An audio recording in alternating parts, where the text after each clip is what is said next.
What are the potential pros and cons of disclosing MS? I'll start with the cons first, because I know that's going to be like on everybody's mind when they think of disclosure. And you'll obviously have people who are absolutely resolute about disclosing and people who won't. So this obviously isn't aimed at them, it's aimed at the people who are really confused and people who are a little bit undecided and just need that kind of support. So the cons, obviously the biggest one is you're handing over a piece of sensitive information to somebody and you just don't know what's going to happen to it once it's gone out of your hands. What were they going to do with it? Are they going to follow the letter of the law? Are they going to do their own thing with it? Who are they going to tell? Is this going to be career limiting? Am I going to be seen and treated differently? Am I going to be seen as capable of doing my job? All these things are going through your head when you're thinking about the cons. And I'm also thinking about the conversation itself, because whatever way you're going to dress this up and how much you prepare, it's always going to be an awkward conversation, because it is always a little scary. So I think people are actually scared of the conversation itself, and obviously we can help and support people in that. And obviously we're scared about how people are going to be reacting. I mean, when I disclosed once, I had a boss that said to me, "Oh, I'm so sorry." And I held it together for that disclosure conversation, but then I kind of went to the loo and just cried my eyes out afterwards. And I don't know what it was that brought that out in me. I thought I was much more resilient, but I think it's just their reaction made me think, oh gosh, it brought a reaction out in me. I think a lot of people feel sorry for you, rather than know that if they can support you, you can still live a good quality of life. Of course. And be a productive member of the workforce. Right.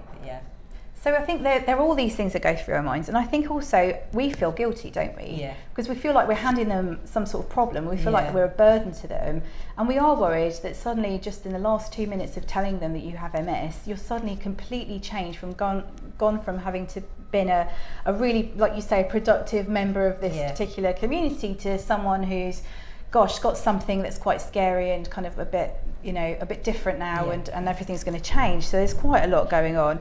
So pros, just to kind of balance things out a little bit, I'm thinking about the fact that if there is a need that you need support on, obviously if you say something, then they can actually do something about it. It's too late, I think, when you're struggling and really and then it goes into a sort of mental health issue potentially.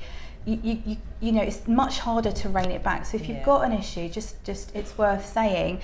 But also the thing is, it puts everyone on a level playing field, doesn't it? And that's the point. The employer's duty of care is to remove the barrier that exists because of your MS in your kind of working environment. So if they can do that, then it puts you on the same level playing field as everyone else. And that's the way to look at it. So not to feel guilty. It's literally because you have this thing which is not anybody's fault, but it's something that has to be dealt with in order for you to sort of feel like you can progress. And obviously once you've disclosed, you're covered by the Equality Act, which is brilliant because it covers you from the moment you touch down on an employer to the moment you leave the employer. So it's kind of really, really helpful, I think. The other thing I'm thinking about with disclosure is sometimes everybody, not just employers, everybody, will have a certain view of MS. They don't know much about it, but I don't know if you felt the same way. When I was diagnosed, the first thing I thought about was wheelchair. You know, and it's like the first thing that goes through your mind because people just don't know enough. And so if they're coming from that mindset, and if they've listened to the media, which is very strange when it comes to disability, they might have their own versions of what you're actually telling them. And, your MS, Michelle, might be different to mine. So we all have a different spectrum. And from that perspective, then isn't it better for them to hear about your MS from you rather than hearing it from someone else or having kind of weird preconceptions of what it might be?